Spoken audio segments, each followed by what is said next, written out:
Okay, in one of my other videos I showed you how to make a quarter bell. That's my quarter bell. In this video I'm going to show you the little tiny dime bell. I don't know if it'll focus on that, but that's made from a dime. All we're going to need is 2 dimes and a couple of wire brads. The first step we're going to do is we're going to punch out the center of the dime with a 3/8 punch. You can drill the hole too, but I used a punch.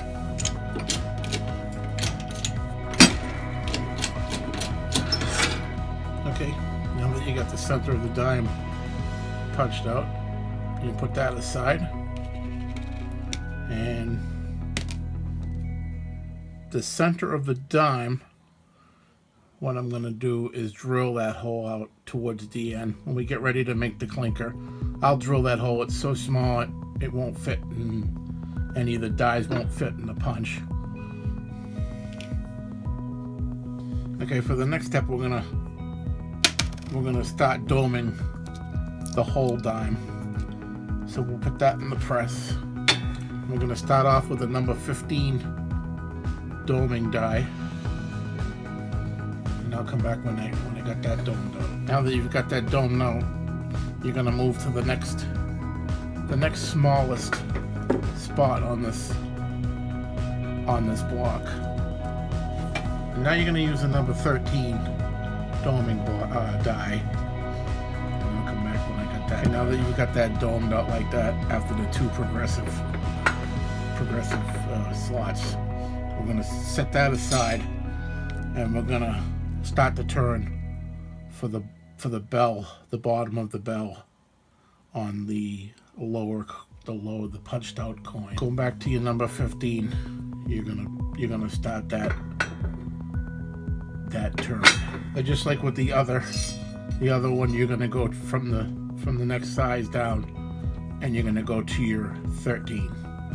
Okay, now you end up with that, and you can see how small this is. Tiny. Now using a number 10 doming die, I'm going to switch to the ring shrinker, and on the smallest slot, we're going to put the dime in there, and you want to go nice and slow with this. Keep adjusting if you have to, and the dime will come out perfectly done. And I'll come back when that's done. And I figured I'd show you a little bit of this. If you go nice and slow with that punch, that dime will crush down nice, and it'll take on a nice dome shape. I'm going slow with the press, and you don't want to go all the way through with that dime, just till it comes to the end there. And I'll come back when I get that out. Okay, now that's about what you should see when you press it in. Nice and even around the sides, and you don't want to go all the way through with the dime there. That's the dime in there. And if it gets stuck in there, all you got to do is take a little punch and just give it a little tap out, and it comes right out. I'll show you that. And there's your nice little dome. Now what we're gonna do is we gotta fit the bottom.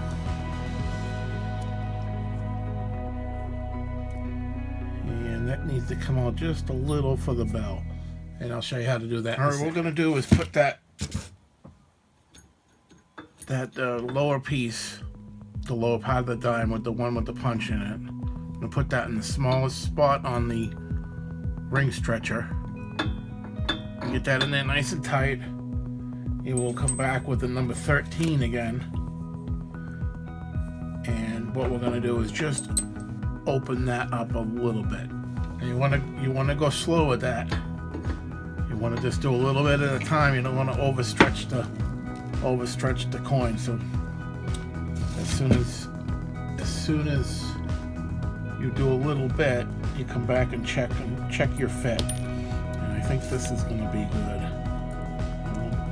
will check our fit together here. And you want to make sure that the outside of the coins come together perfectly, just like that. Now, I'll stretch that just a tiny bit more, and I'll come back when I've got it perfect. I'll show you on camera. Okay, now I think we've got it perfect. Let's see if I get you on camera here. And you just want to fit the two halves together and make sure that they line up all the way around. You can get a good idea from the middle if the thing stays on there for you.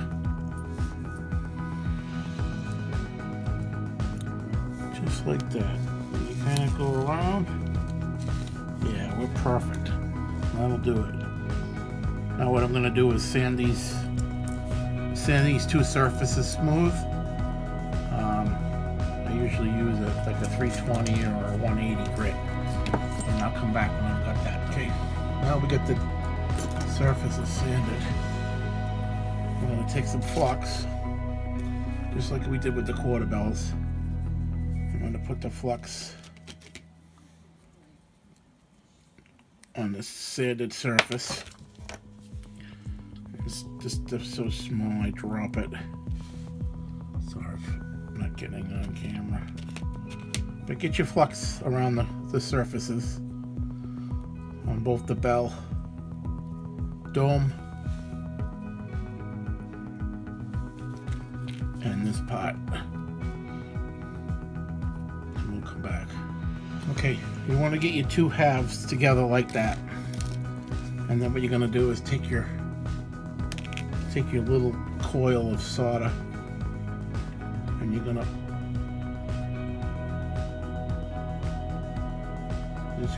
to set that just inside the bell there, and you want to make sure it's up where it can get dragged into the seam. And I'll come back when I've got that perfect. Okay, now that you've got your seam nice and even all the way around, you put your solder in there just like that. See how the seams are nice and even all the way around, just like that. And then we'll come back with the. Okay, I'm hoping this view helps. This is a little better than the last bell video I made, so this will help you understand how the solder works once it gets heated up. You're gonna heat that up.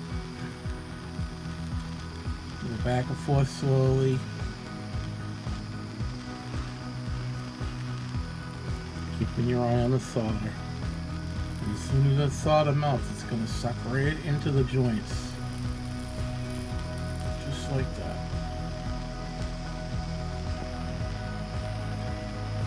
All the way around.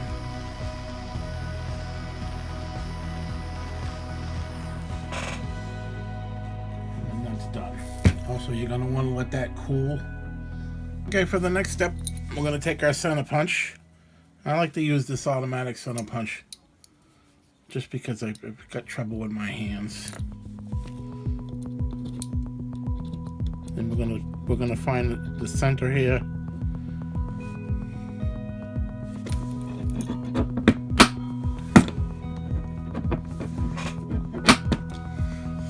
We get a nice middle spot there. We're gonna drill that out with a 1/16 drill bit, and I'll come back. I won't bore you with the drilling. Okay, now that we've got that hole punched and drilled out in the center, I'm gonna center punch and drill the center of the dime that we punched out of the first dime. And I'll come back when I'm done with that. Okay, we've got that hole drilled out in the center. On the quarters, we do it offset so it hangs like this. On the dimes, we do it so it hangs from the middle. So it hangs like that. Ding, ding, ding. And what we're going to do is we're going to thread this through the brad.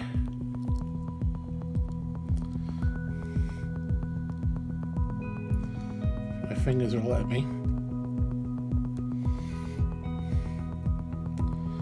And with that 1/16 drill bit, the teapot of the brad will allow it to hold it from coming off. Okay, we're gonna bend the brad over like that, and we're gonna snip this right here just so we have enough for a little loop going on here, and we'll bend this into a little loop. That'll focus. And there you go. Look at that little loop going on there. Almost like if you're almost like a button. If you do any sewing, you know what I'm talking about. It's like a jacket button. And the reason we do it this way with the dime is because the dime is so small.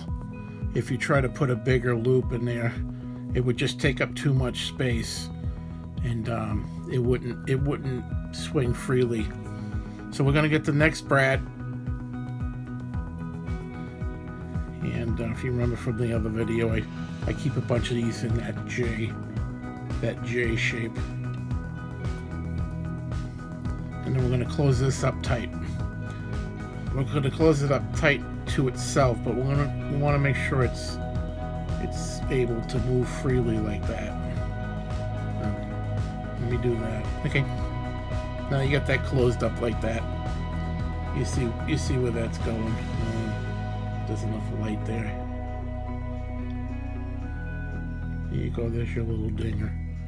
What we're going to do is we're going to feed that up through the bottom of the dime. Get it in that little hole.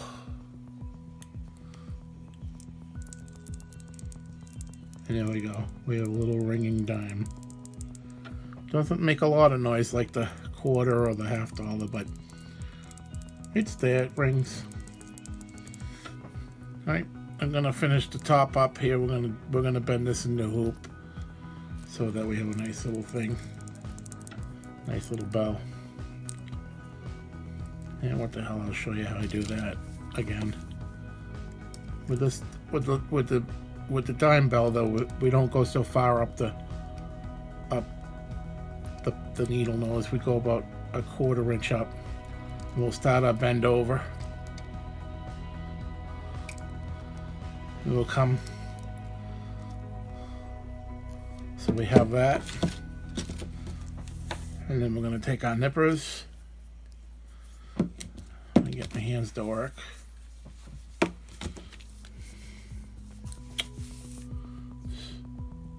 going to nip that right there.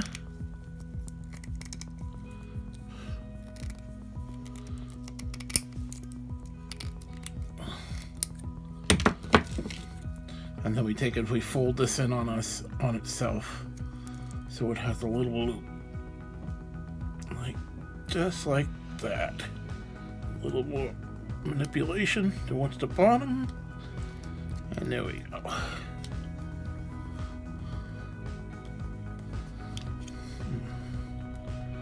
Squeeze it in a little bit. I try not to make these videos too long so they don't get boring.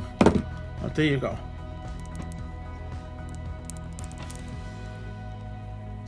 There's the little loop. Okay, I'm going to clean this up a little, and I'll show you what it looks like when I'm done shining it. Okay, now I've got that complete. I've got it shined up.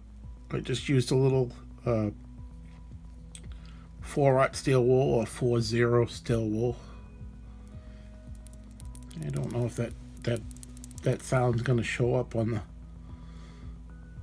the speaker or on the microphone, but there you go.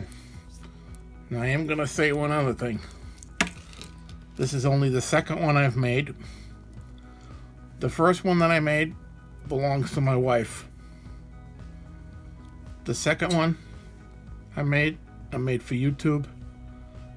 And this is going to go to someone that's been really cool to me in the community so far, JT Coin Rings. This will be going out to him soon. And I want to thank him again for everything he's done for me.